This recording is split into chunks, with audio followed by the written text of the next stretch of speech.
Since launch, the Nintendo Switch has become a driving force within the indie game community. That said, the system also has more than its fair share of shovelware, and in this video, we've pulled together a new and updated rundown to help point you towards 10 of the best indie games you can play right now in 2020 on the Nintendo Switch. Let's begin with one of the best well-known and biggest indie game darlings of them all. Stardew Valley sprouted onto the Switch in early October 2017, bringing with it a top-down pixel art farming sim, channeling and reimagining games such as Harvest Moon, with all of this coming from a single developer. The overall premise is relatively straightforward. You've grown tired of the city life and right on cue, you have the opportunity to up sticks and move out to the country to take over the running of your grandfather's farm over in Pelican Town. After you arrive, well, that's totally up to you. You can decide what plants to grow, what animals to rear, and how to even decorate your home, while also going about interacting with other people that live there. With its in-game day cycle lasting 20 or so minutes, it's just so perfectly easy to dip into and out of, and pre-pandemic, this was my personal favourite way to while away the commute into the office. The recent addition of a new multiplayer mode has further elevated this game within our small team here at Get Indie Gaming, where we have genuinely been using it to virtually connect with friends and family overseas, where we've worked together to build a thriving farm, done the odd bit of fishing here and there, and generally pottered around the place while speaking together over the phone. In late 2020, with things as they are, Stardew Valley remains an utterly wholesome, casual experience for both single and multiplayer enjoyment.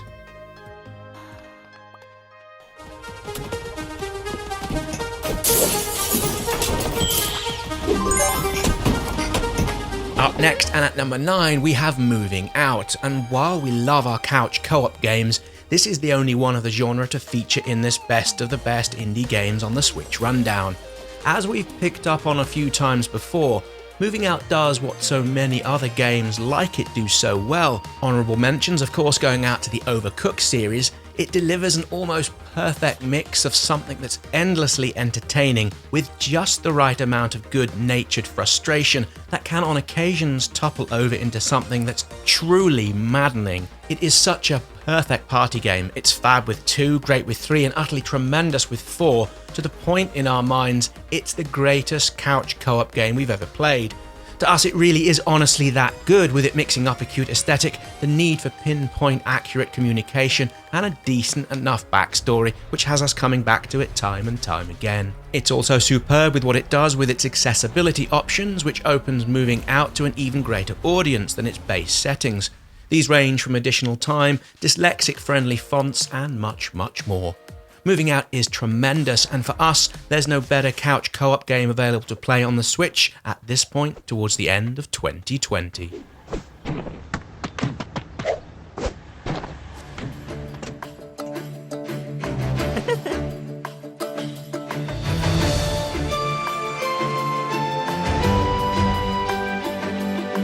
Moving onwards to number 8 in this rundown, we have Wargroove, a game that came to the Switch on February 1st, 2019, and to our discredit, it's one we didn't pick up onto until very recently, having been prompted to do so by viewers here on the channel and via our Twitter feed, where you can find us with the @GetIndieGaming handle. What makes it so good is how it takes the best bits of Advance Wars with its battle sequences, variety and clever writing, while adding oodles upon oodles of charm and personal resonance via the brilliantly pieced together characters and the warmness of the overall story.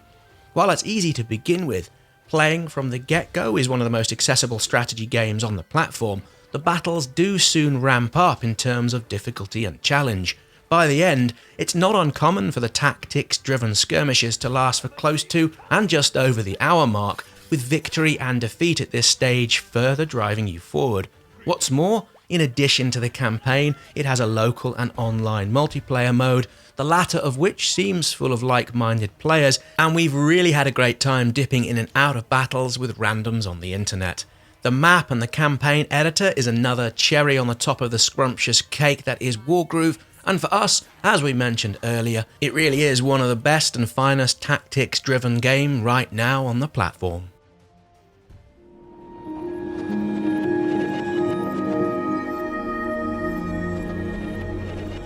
At number 7, and another new entry, and yet another game from a couple of years ago we didn't perhaps appreciate how good it was when it first came out.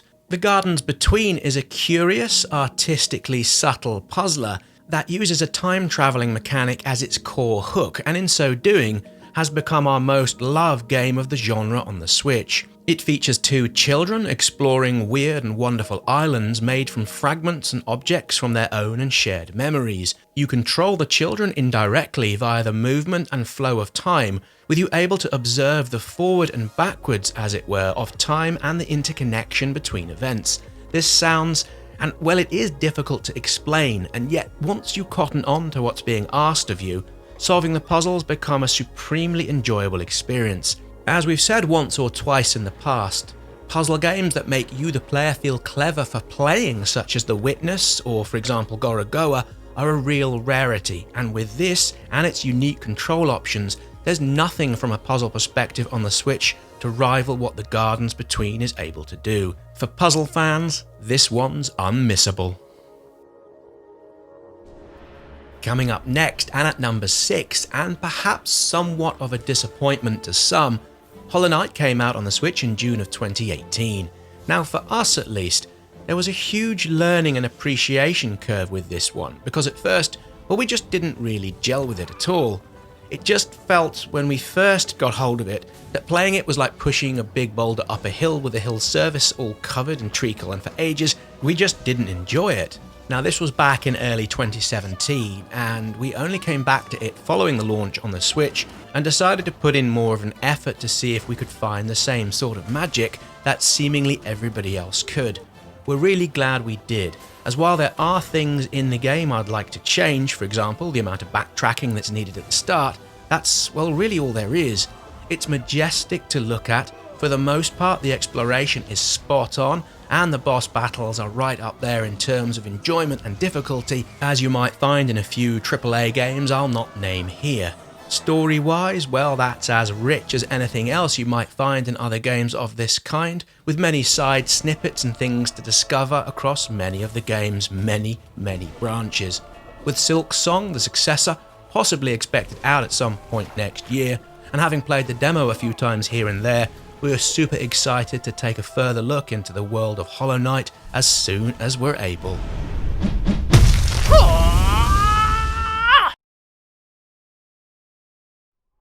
At number 5, and halfway through in this, our yearly best of the best indie games on the Switch rundown, we have Celeste, which has fallen a few places down the list over the course of the last 12 months. It is of course still brilliant, with it remaining one of the go-to games we go back to when we're having one of those we don't know what to play kind of moments. It sits alongside and slightly ahead of such games as Super Meat Boy and Spelunky, where death is a constant as it were, although Celeste has that little bit of extra sparkle by way of its underlying story, its presentation including the audio, and perhaps the finest example of accessibility tweaks seen within any game ever made. Just like other games within this genre, the action is supremely fast, with none of the rooms taking perhaps more than 35 or so seconds to complete. Now Celeste is a difficult game, although as we touched upon earlier, it offers an assist mode that removes some of the difficulty as a barrier to entry or progression that may have held players back. It's a superbly brilliant addition, allowing players to customize their Celeste experience to how they want to play, and having lost much of the fine motor control in my left thumb after an accident after this one came out, the assist mode is pretty much now the only way I can play it. One step away from the podium, and at number 4, Slay the Spire came out in early 2019 and was yet another game we didn't see when it first launched. This deck builder sees you play as one of 4 characters, each having their own skills, strengths and of course weaknesses. Here you're tasked with moving on up a tower, all the while killing off various monsters. As you go up, you'll come across shops to visit, rest places to, well, rest and recover at, and of course sections that trigger off battles. At the start, you begin the game with a very modest deck, which you naturally enough expand as you make your way up the tower. The randomness of all of this is what helps make Slay the Spire so pretty darn wonderful. You can only play around the traits of your character, although the cards you receive in turn dictate what you should be doing with your strategy within any single playthrough. It's hugely addictive in a good way, with it being one of the games you can pick up at 9 in the evening to glance up at the clock and see that 4 or 5 hours have passed. As deck builders go, there's nothing like it.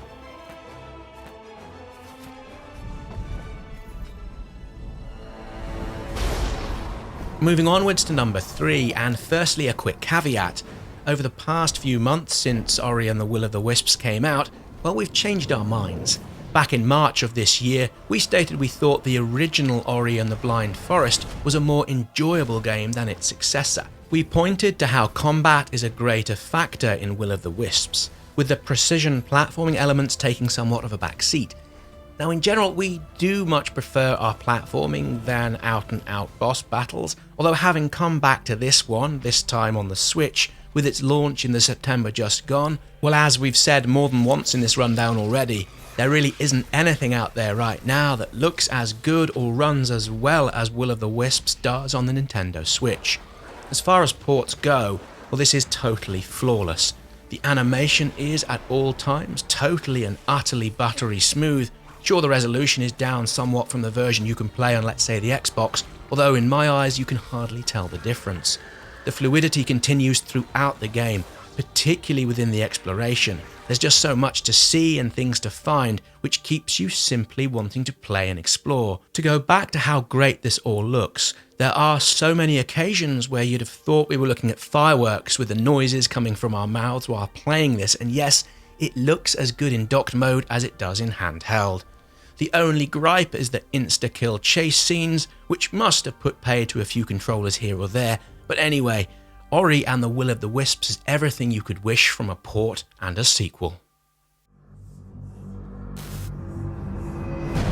Next up at number 2, and no longer our most loved and adored indie game of all time, we have Dead Cells. While it's still no longer sitting at the number 1, it is probably still our most played indie game ever, with more than 300 or so hours across multiple platforms.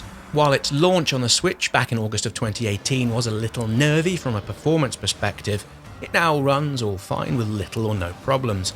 Its post-launch DLCs have added yet further content and challenges which have kept it fresh, and it's been a joy coming back to play it over and over. One of the main delights of this game, however, remains the same as it always has been.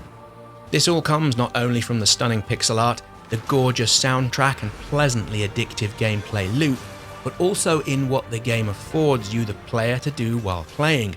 Dead Cells is one of those games you can play in any number of styles. It's a platformer, it's stuffed full of strategy and puzzles, and you're also able to customize your character and do as you want and match things up to create that kind of warrior that suits you best. The initial game is brutal, and yes, there is a bit of a grind until you find yourself tooled up, but once you are, you have the power to slice through enemies, as the saying goes, like a hot knife through butter. All of this is of course massively recommended, and as things are in late 2020, there's only one game on the Switch that's better than Dead Cells.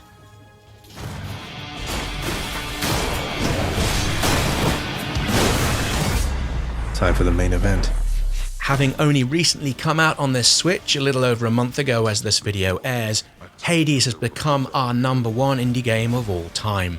It delivers a package that nearly has it all, and it mixes the best bits of what Supergiant Games have done with Pyre, Bastion and Transistor to make it an utterly compelling overall gaming experience. This holds up from the very start to the very end with its narrative, art direction, voice acting and music.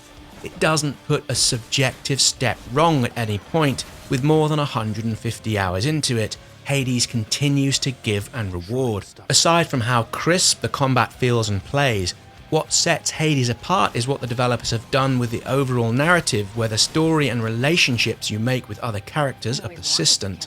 The game remembers what you did and how you played it, with your relationships with other characters ebbing and flowing accordingly. As we said in our review, which you can find via a link in the description or by way of the link that's on screen now, there's more than a little bit of dating sim in here, and how this and the superb voice acting throughout makes Hades what it really is. Hades is an essential play for anyone who not only likes their roguelites or story-driven games, it's honestly an essential play for anyone who likes and enjoys playing video games.